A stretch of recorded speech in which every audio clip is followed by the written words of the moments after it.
Hey guys, in this video, I'm going to be reviewing the Leatherman Juice XE6. So the Juice XE6, as well as the entire Leatherman Juice line, was discontinued for a while. It was definitely one of the most popular discontinued family of Leatherman models. Obviously, Leatherman has a lot more discontinued models, but whenever the Leatherman community would talk about discontinued models, a lot of people would say how much they miss the Juice line, or how much they wish Leatherman would bring back maybe one or two models from the Juice family since they were alive. And a few weeks ago, Leatherman announced that they would be bringing back two models from the Juice line. The XE6, which I have right here, has 18 tools, as well as the CS4, which I think only has 15 tools. They're both currently still available on Leatherman's website right now, but once they're gone, they'll be gone, and they'll still remain a legacy model. But I think it's pretty cool that Leatherman either made or just re-released a last batch of a popular discontinued line of multi-tools. Before we dive deeper into the Leatherman Juice XE6, let's do a quick size comparison. Here it is up against the Leatherman Free P2. That's my go-to EDC Leatherman tool. Here it is up against the Charge Plus Titanium.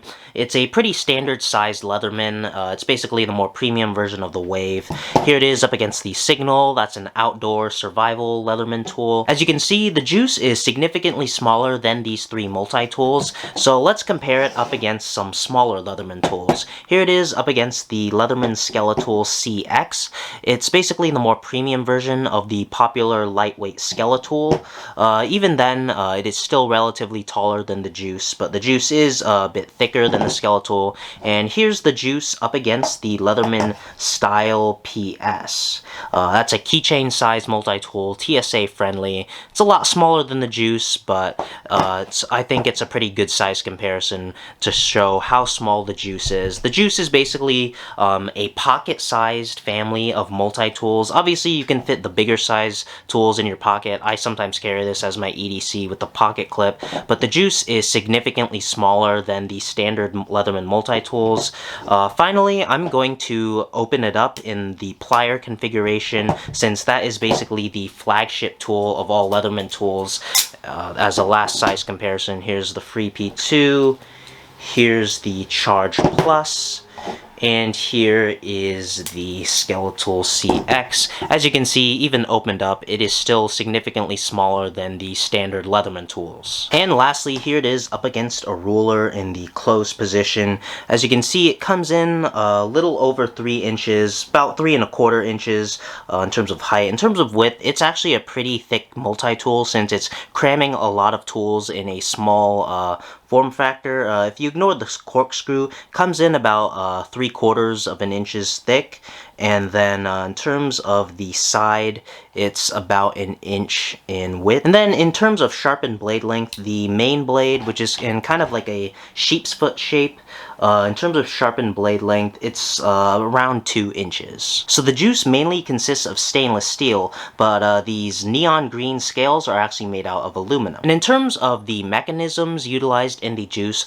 all of the tools are slip joint, as in they are non-locking, but they do have a nice detent when you open them up. So if you do kind of press, it does require a decent amount of force in order for the tool to open up again. Most of the tools are accessible on the outside, with the exception of obviously the pliers, as well as some screwdriver bits. Now let's dive deeper into the tool set of the Juice. First, we'll start off with the knife blade. It is made out of the standard 428C stainless steel. 428C is obviously a stainless steel that favors toughness. While it doesn't have the best edge retention, it is easy to sharpen. It has a nail nick if you want to open it, and as I said, it is a slip joint, so be careful when you are using it, and it comes out of the box razor sharp. On the same side of the plain edge blade, you also get some spring action scissors. They're pretty decent size, and the spring action is pretty great. Scissors are definitely one of my most used tools on any of my multi-tools. If a multi-tool doesn't have scissors, I don't really want to carry it. Next up, there's a little awl. It's an interesting shape. It's kind of at an angle instead of just being flat like a standard awl in a Leatherman tool. You also have a small sewing eye. Awls are great for sewing or drilling little holes by hand. And then next up, we have the saw. And what's interesting about the Juice is that if you want to get to the saw, you have to open up the awl and then access the saw with the nail nick. It's a little tricky, especially if your nails aren't that long. I recently just cut my nails, but that is how you access the wood saw. It is really sharp and it's a pretty good length. And then of course, if you want to put the saw back, you also have to open up the awl and then close the saw like so. On the other side of the tool, you get a fully serrated knife blade that's around 2 inches as well. Also has that sheep's foot blade. The serrations are pretty good for ropes or like fibrous materials. And then next, you have a multi-file. On one side with the nail nick, it's the diamond coated file, and then on the side you get a regular jagged file, and then on the other side you have a crisp cut file. And then the last set of tools on the outside of the Juice are the can opener and bottle opener and corkscrew assist. This little tool, as I said, is a bottle opener as well as a can opener. This little area is kind of sharp for opening cans, and then this tool also works in conjunction with the corkscrew. The corkscrew, I mean, pretty self-explanatory. The only other thing you can use the corkscrew for is that if you have a very tight knot and you don't want to have to cut the rope or whatever, you can dig into the rope in order to untie the knot. And to use the assist with the corkscrew, after you screw the corkscrew into the cork, you want to push this tool on the side of the wine bottle in order to pull it out. It gives you kind of leverage with this pushing up against the side of the wine bottle in order to pull out the cork. I don't really drink wine, nor have I really opened up bottles of wine, but if you do, this is a pretty handy tool. And now let's take a closer look at the inside of the tool. Of course, you got the signature set of pliers, you got regular pliers and needle nose pliers, as well as regular and hard wire cutters. And then also on the inside, you have various bits, various screwdriver bits. On the green side of the tool, you get a 3D Phillips driver, which is pretty cool. It's a pretty solid Phillips driver bit. There aren't any other tools on this side, despite it being very roomy in there and a lot of metal, but most of that metal is for the tools on the outside. Then on the other side of the tool, you get 3 different sizes of flathead screwdriver bits.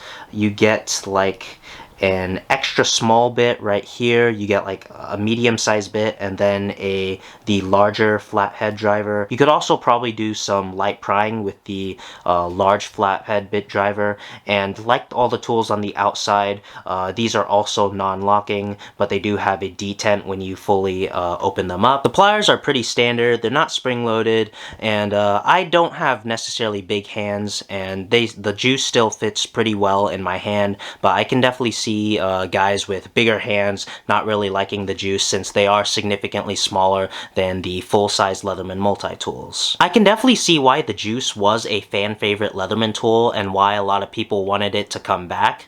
I feel like without the Juice, there is a small hole in the Leatherman lineup, and I feel like they tried to kind of fill that hole with the Bond and the Curl last year, but I feel like the Bond and the Curl didn't really need to exist when they could have maybe just brought back a new and improved Juice. The only thing that I will agree with Leatherman on is that they probably don't need every single Juice models. I think there were like 4 or 5 different variations of the Juice. I feel like that's way too many variations of a single Leatherman family. I feel like they could have just brought back 1 or 2. I think this, the XE6, has the most amount of tools in a single Juice model, so I feel like if they just brought back this and maybe 1 other model, I feel like it would be the perfect Juice model to add to the Leatherman lineup. I feel like it would be better if they had just the model with the most amount of tools, because I feel like if they brought back a model with less amount of tools, people would be just asking, oh, I want a Juice with more tools. So I feel like it would be better if they just had the max amount of tools for sale, and then it's still in that nice compact form factor. Another thing I do like about the Juice is how compact it is. I feel like it could benefit benefit with a pocket clip, but it is small enough that you can just throw it into your pocket and forget about it, but then if you need it, it's there. I feel like the least significant tool on the Juice, despite its name, would probably be the corkscrew, and the reason why I don't really like the tool is not even because I don't necessarily drink a lot of wine, but because how much space the corkscrew takes up. If they were also to make a juice model without the corkscrew, I feel like they could slim that model down and maybe even carve a few bucks off the price tag. They could have like the full-size juice and then a juice without the corkscrew that's kind of thinner. I feel like a thinner juice model would also complement the line well. I feel like the point of the Leatherman Juice was to make a multi-tool that is very compact yet packs a lot of tools underneath its belt, and I feel like the Juice does that job well. I feel like there is a hole in the Leatherman lineup without the Juice, and it is nice that Leatherman did bring back the Juice. Obviously, if they did discontinue a tool, it means that it just wasn't selling that much, so I'm gonna say again, if they were to bring back the Juice, I feel like they should just bring back 1 or 2 variants instead of all 4 or 5, and I feel like it would fill a decent hole.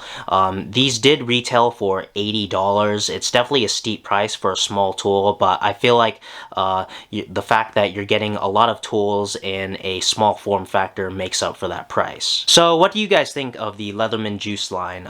Do you think it should make a comeback, or are you okay with it being discontinued and just having a limited time comeback? I'd definitely like to know down in the comments. So that's gonna do it for this video. Like and subscribe if you enjoyed. Follow me on my socials, and thanks for watching.